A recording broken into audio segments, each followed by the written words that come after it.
Las heridas pueden ser físicas o mentales, pero el crimen deja cicatrices en todo lo que toca. Aunque los factores que lo generan son complejos, este crece cada día como un cáncer que consume a nuestra sociedad. Esto obliga a los agentes de la ley a auxiliarse de métodos científicos modernos, como la psicología y la criminalística. La guerra parece no tener final, pero una cosa es cierta: puedes correr, pero no esconder. Esto es Testigos del Crimen, con Guadalupe Gutiérrez y Roberto Coria.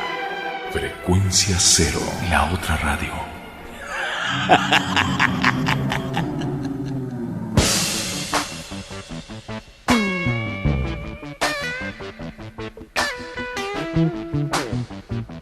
Les damos la más cordial bienvenida a una nueva emisión de Testigos del Crimen, el podcast de Interplanet y de Frecuencia Cero dedicado al tema criminal.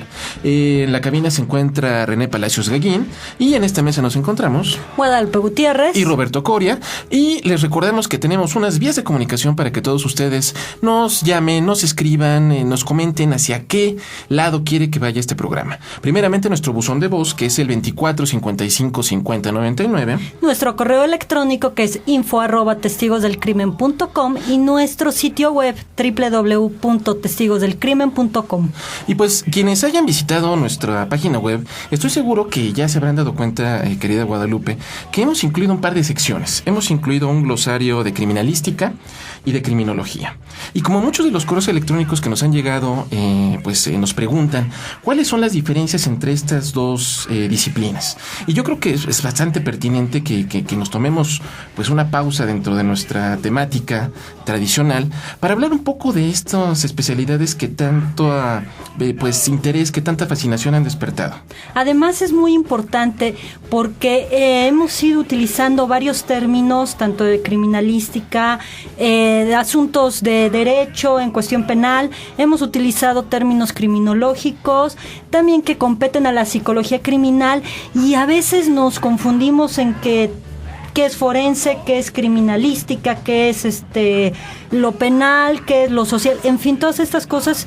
Y esta propuesta es muy, muy interesante. Entonces, ¿qué te parece si nos vas platicando en qué consiste, qué es la criminalística? Porque además es tu campo de acción. Pues vamos a dedicar entonces este espacio a hablar de criminalística. Continuaremos este programa, como en las viejas series de televisión, con esta historia continuará para hablar de criminología, si te parece bien. Y pues yo creo que para comenzar a hablar de criminalística tendremos que remitirnos a algunas de las experiencias más cercanas que tenemos nosotros respecto a estas disciplinas, y es la televisión y el cine. Ustedes escucharon al principio de esta emisión el tema musical Who Are You, que interpreta The Who, Pete Townshend, y este es el tema que da inicio a una serie de televisión muy famosa que se llama CSI, Crime Scene Investigation, o Investigación de la Escena del Crimen, una serie que produce la televisión norteamericana y que ha tenido un boom impresionante. Ha sido impresionante porque además se han dado las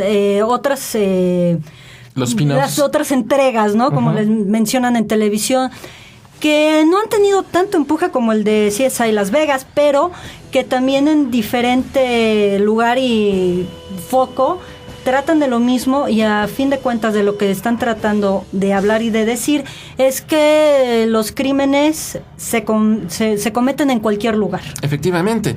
Y otro referente también inmediato podría ser estas series de Discovery Channel, ¿no? Que son buenísimas. Son excelentes, la de detectives forenses, médicos forenses también, me parece.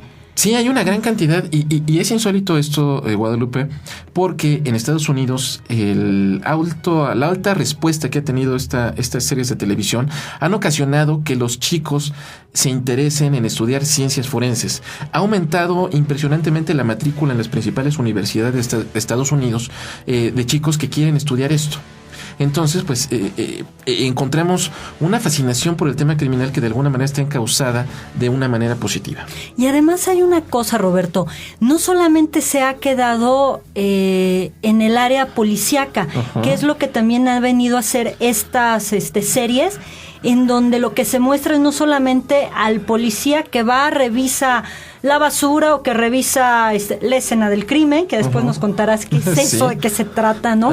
Que ve la recámara de un lado al otro, en fin, sino que lo que están buscando es un nivel de preparación alto, lo que también determina que las fuentes, que los recursos sean cada vez mayores junto con todos los avances tecnológicos, porque si hay algo que a mí me impacta y me agrada de CSI es toda la tecnología que despliegan ahí. Completamente, tecnología de punta. Además que cómo se antoja que se aplique en todos lados, ¿no?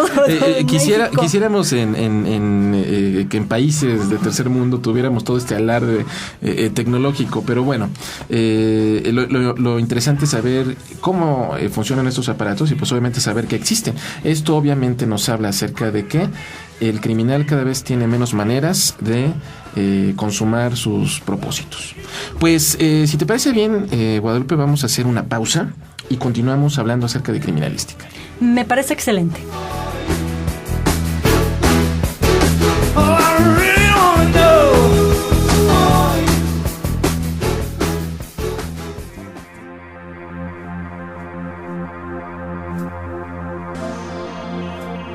En las concepciones actuales sobre la criminalística existen algunos puntos de controversia. Por una parte, algunas definiciones consideran a la criminalística como auxiliar del derecho penal, mientras otras consideran que es aplicable en el derecho en general. El doctor Rafael Moreno González presenta una definición simple pero útil: la ciencia del pequeño detalle. César Augusto Osorio y Nieto señala que es la disciplina o conjunto de conocimientos que tiene por finalidad determinar desde un punto de vista técnico-pericial si se cometió o no un delito, cómo se llevó a cabo y quién lo realizó.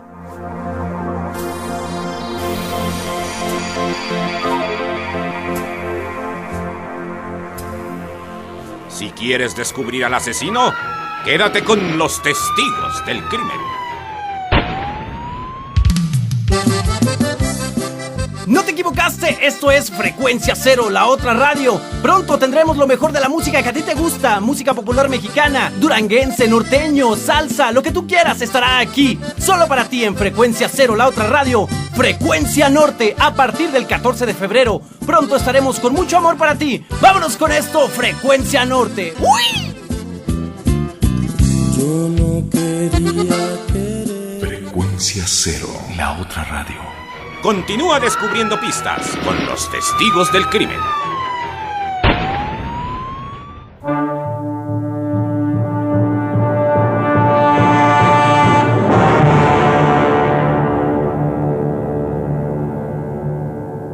Y ya estamos aquí de regreso en este apasionante tema de la criminalística, en donde Roberto nos va a empezar a platicar qué es, de qué se trata, cuándo empieza. Pues mira, debemos obviamente de ofrecer un esbozo histórico acerca de la criminalística.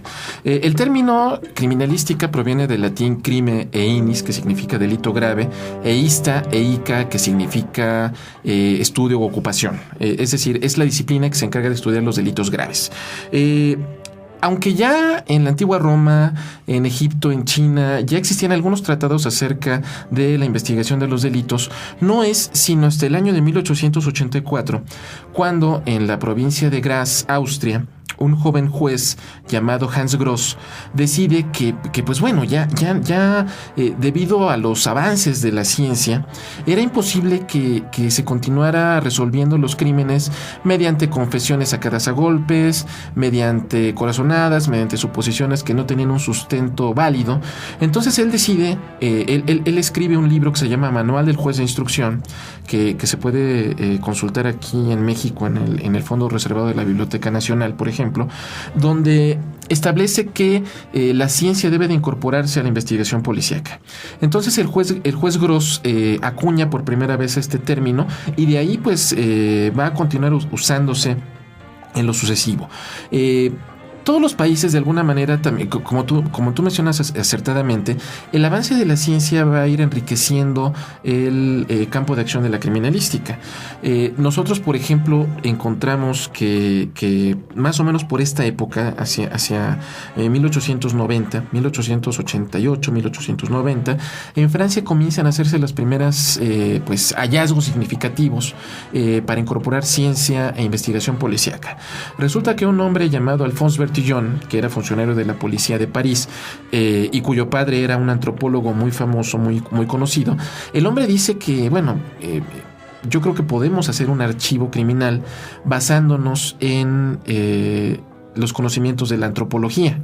Hay que tener en cuenta que en este momento la fotografía todavía no era muy popular y no lo utilizaban para fotografiar a todos los delincuentes como lo hacemos ahora. Además era bastante complicado porque estas cámaras tenían que cargarlas, eran bastante grandes, pesadas y como para andar por la escena del crimen estaba un poco complicado. Exacto, los tiempos de exposición eran muy grandes. Entonces obviamente no se estandarizaba todavía como procedimiento de documentación de una investigación policíaca.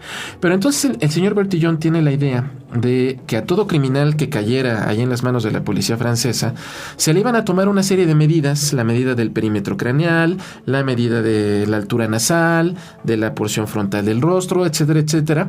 Y él sostenía que no podía haber dos personas que tuvieran las mismas medidas. El prefecto de policía de París, un poco escéptico, le dijo, órale, pues vamos a ver si funciona tu procedimiento. Cada cuate que caía lo fichaban de esta manera, que es donde inicia lo que actualmente conocemos como fichar al detenido, que es la ficha signalética. Sí, con los datos, los números, ¿no? Es que es bastante popular, conocida, ¿no? Que hasta en caricaturas sale. Exactamente. En las bromas con los amigos, en fin, todas esas cosas. Que esperemos que nunca nadie de nuestros queridos escuchas sea fichado, pero bueno. Entonces, el hombre a lo largo de 3 meses se dedicó a robustecer un archivo, el primer archivo criminal basado o sustentado en conocimientos científicos, pero no tenía éxito. Resulta que cada cuate que caía lo confrontaba contra todas sus fichitas y no había resultado. Entonces, se dice que al término ya de este periodo que le dio el prefecto, pues el hombre sudando porque pues no había demostrado la efectividad de su procedimiento, llegó un detenido, lo corroboró y se dio cuenta que ese cuate había caído ya antes por cometer otros robos, pero se había presentado con un nombre diferente. Hay que tener en cuenta que en esta época, al no tener un registro de tu identidad, un registro visual, tú podías decir aquí que eras Guadalupe Pérez, o Guadalupe Gutiérrez, o Guadalupe López, e irte a otra provincia y dar otro nombre, y pues nadie lo sabía, nadie sabía qué sucedía. Entonces tiene éxito. El delincuente se queda frío cuando le escupe la información al rostro. Le digo, ¿sabes qué? ¿Cómo que te llamas Juan Pérez y eres realmente Pedro López? Y estuviste aquí hace tantos días por robo. O sea, el cuate lo desarmó por completo y es el inicio de lo que le llamamos etapa científica de la investigación policíaca. Los avances científicos van a ir favoreciendo nuestro campo de acción. También hacia finales del siglo XIX, el funcionario de la policía argentina de Buenos Aires, Juan Bucetich, perfecciona un procedimiento que se llama dactiloscopía, el cual hasta la fecha es sumamente importante en cualquier área, en cualquier aspecto respecto a identificación del ser humano. Exacto, porque no hay dos personas que tengan huellas dactilares idénticas. Entonces esto lo resuelve Bucetich en Buenos Aires en uno de los casos criminales más interesantes. Una mujer que se llama Francisca Rojas asesina a sus 2 hijos y ella dice que cuando llegó los encontró muertos. Juan Bucetich aplica un rudimentario reactivo y se da cuenta que las huellas dactilares que localiza corresponden a las que él le toma a la madre, y con eso, pues vaya, la gente miente, los indicios no. Entonces la culpabilidad estaba más que fehacientemente corroborada. Se dice que la criminalística en términos generales podría definirse como la ciencia del pequeño detalle. ¿Por qué? Tú en psicología y en criminología sabes bien que la observación es muy importante. No es lo mismo ver que observar. Entonces, en esos pequeños detalles es donde yace la verdad. Se dice que los indicios, ahorita vamos a decir que es un indicio, son los testigos mudos del crimen. Ellos nos hablan. La cuestión es que hay que saber cómo interpretarlos. Esto es parte precisamente de ir armando todo un rompecabezas de, bueno, como bien mencionaste hace un momento, dices, la gente miente, y sí es cierto, ya sea por inocencia o maldad o defenderse o protegerse o por lo que tú quieras. O igual para no ser incriminados, ¿verdad? Sobre todo. Por supuesto. Pero esto que estás mencionando es como empezar a ver precisamente un pequeño rompecabezas desde la parte criminalística hacia esta parte criminal de cómo ir armando todo esto para llegar, digámoslo así, a la verdad, a una conclusión, a una certeza para poder darle después paso a lo penal, ¿no? Y tú le acabas de decirlo adecuadamente. El propósito final de la criminalística es llegar a la verdad histórica del hecho. La definición actual es la ciencia o la disciplina auxiliar del derecho penal que utiliza los métodos, los conocimientos y las técnicas de las ciencias naturales para estudiar el material sensible y significativo o indicio que se localiza en un lugar donde presumiblemente se ha cometido un hecho delictivo, con dos motivos. Número uno, para comprobar si hay un hecho delictivo. Obviamente primero debemos de saber que hay un delito. Que de verdad sea algo así, ¿no? El segundo, en el caso de haber un delito, conocer la identidad del hombre o de los hombres que lo perpetraron y conocer cuál es la mecánica en que ocurrió este hecho. Obviamente esto nos va a permitir alcanzar una verdad histórica, una verdad objetiva de la situación. Porque obviamente es subjetivo el hablar de objetividad, pero no en este caso, porque nosotros trabajamos sobre elementos que no son sujetos a controversia debido a que la ciencia nos respalda. Es decir, yo no puedo alegar que sucedió una cosa de tal manera si los indicios materiales que se generaron durante, antes o después del hecho me dicen algo.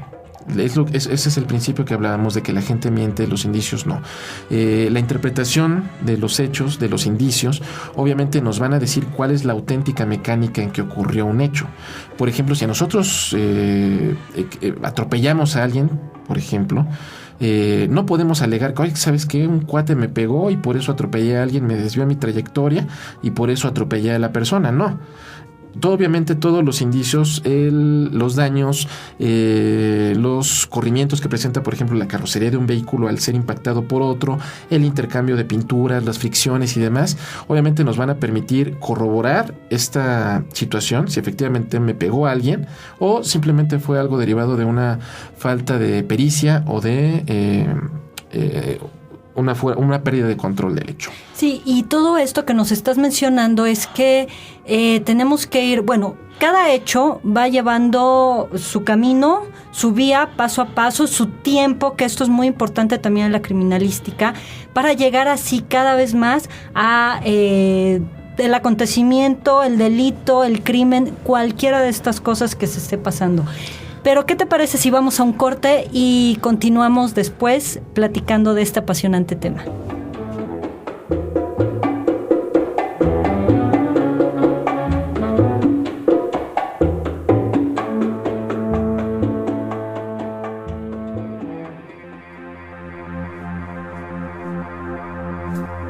Desde el punto de vista criminalístico, se entiende por indicio todo objeto, instrumento, huella, marca, rastro, señal o vestigio que se usa y se produce respectivamente en la comisión de un hecho, sin importar cuán pequeño sea.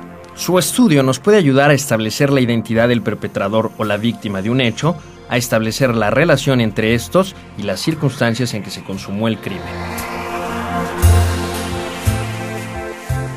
Si quieres descubrir al asesino, quédate con los testigos del crimen. Escucha, ya está en calma. Tu iPod ha vuelto a la normalidad porque le has dado lo que necesitaba.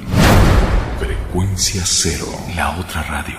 La primera propuesta formal de producción de contenidos podcast en México. Frecuencia Cero.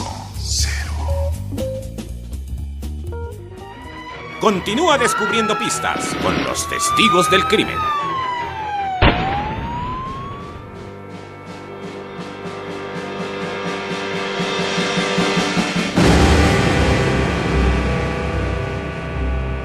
Y ya estamos aquí de regreso, haciéndonos todas estas preguntas que siempre nos han inquietado, nos llaman la atención, las hemos escuchado en nuestros programas de Testigos del Crimen, porque Exacto. por supuesto nos han ido siguiendo en toda esta trayectoria, pero también en estos programas que ya vemos en cualquier canal de la televisión y que de repente ya los sentimos demasiado familiares, pero a veces no sabemos con mayor certeza qué es. Cuéntanos, ¿qué es un indicio, una prueba, etcétera? Muy bien, eso es interesante porque generalmente las palabras indicio, prueba y evidencia se utilizan de manera indistinta. Es decir, cuando el policía de nuestra serie de televisión predilecta llega a la escena del crimen y encuentra una pistola y dice, esto es evidencia. No, hay que diferenciar cada término. Un indicio, que es, como mencionábamos en la definición de la criminalística, pues el objeto del estudio es nuestra materia prima, nuestra forma de trabajo. El indicio es toda huella, todo vestigio, todo elemento, todo residuo que se genera antes, durante o después de un hecho delictivo. Ahora bien, una vez que nosotros hemos estudiado la escena del crimen y que hemos identificado todos los elementos, todos estos indicios que pueden tener relación con el hecho, una vez que se han remitido al laboratorio, que por ejemplo el arma de fuego que encontramos se ha remitido al laboratorio de balística y sabemos que la bala que encontramos en el cadáver fue disparada por esa arma, en ese momento se convierte en evidencia. Por ejemplo, si nosotros encontramos pelos humanos, cabellos humanos como los conocemos comúnmente, yo, aunque el sentido común me diga que es un cabello, y hasta inclusive podemos decir es una pestaña, es un vello púbico, es el cabello largo de una mujer de su abundante cabellera, nosotros no podemos decir que es un cabello humano hasta que el laboratorio de patología no lo ha analizado. Una vez que, por ejemplo, el laboratorio de patología nos confirma que efectivamente es un cabello humano y que este se encontraba en la mano de la víctima como resultado de maniobras de lucha, defensa o forcejeo, en ese momento ese indicio se transformará en evidencia. Ahora bien, vamos a pensar que tenemos éxito, que se desarrollan todas las cosas bien, la investigación sigue su curso, llegamos a aprender al probable responsable del hecho. Va a ser procesado por el Ministerio Público, va a ser turnado a un juzgado y una vez en ese juzgado esa evidencia se convertirá en prueba de que el sujeto probablemente cometió un delito y ya pues el juez será el encargado de valorar si es procedente, si es improcedente, si es aceptable o no es aceptable. Y es aquí donde es sumamente importante todo este manejo que se da desde la recopilación de los indicios, porque por esta se puede dejar salir o no a un delincuente, a un potencial delincuente, en cualquiera de los casos, ¿no? Ahorita tenemos toda la polémica del pederasta.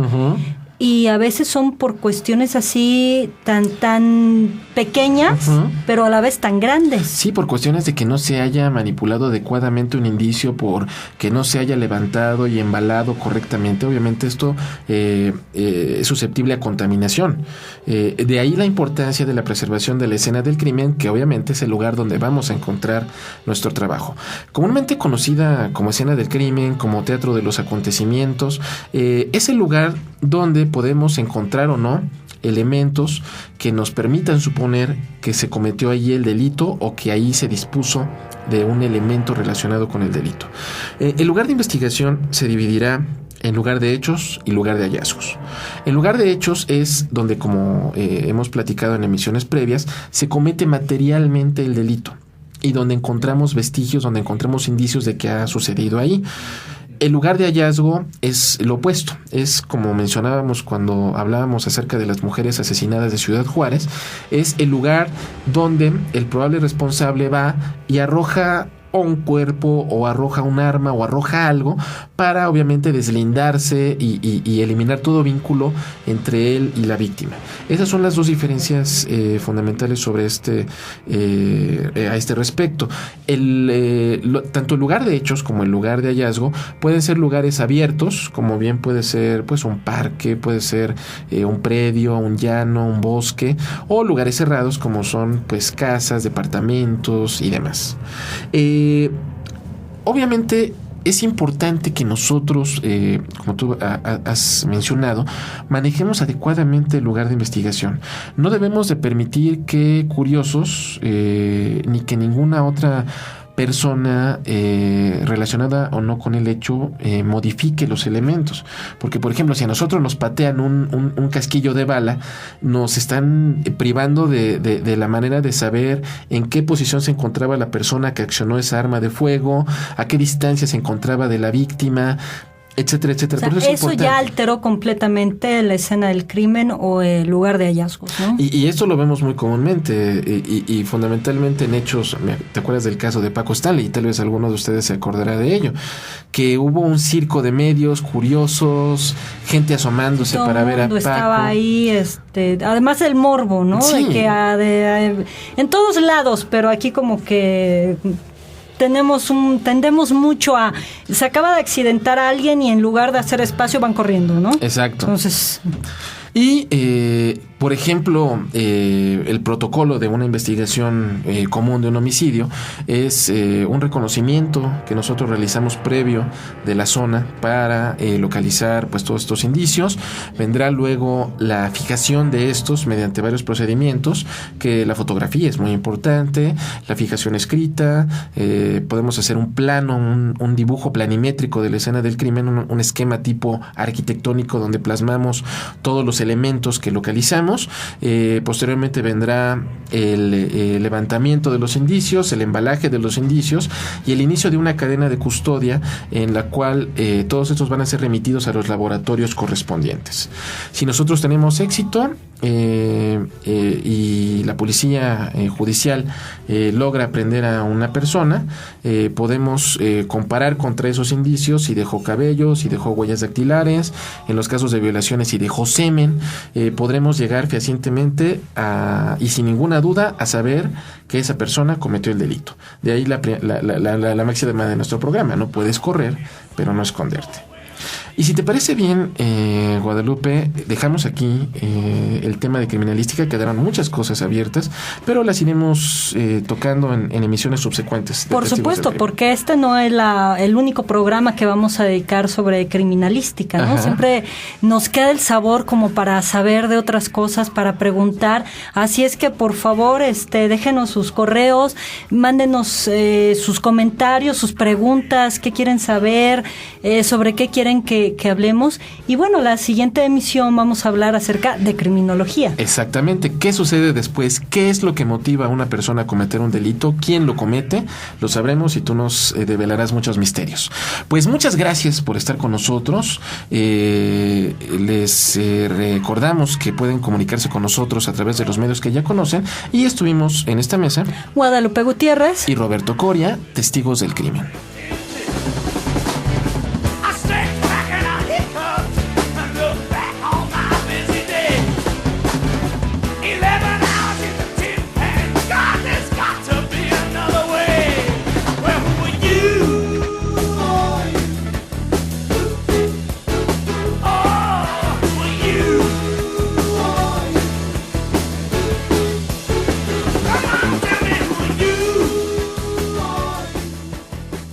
Esto fue Testigos del Crimen con Guadalupe Gutiérrez y Roberto Coria.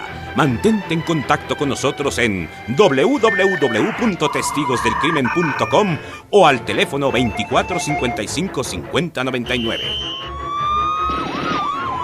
Testigos del Crimen, un programa más de Frecuencia Cero, la otra radio. Lo mejor de la radio en la palma de tu mano.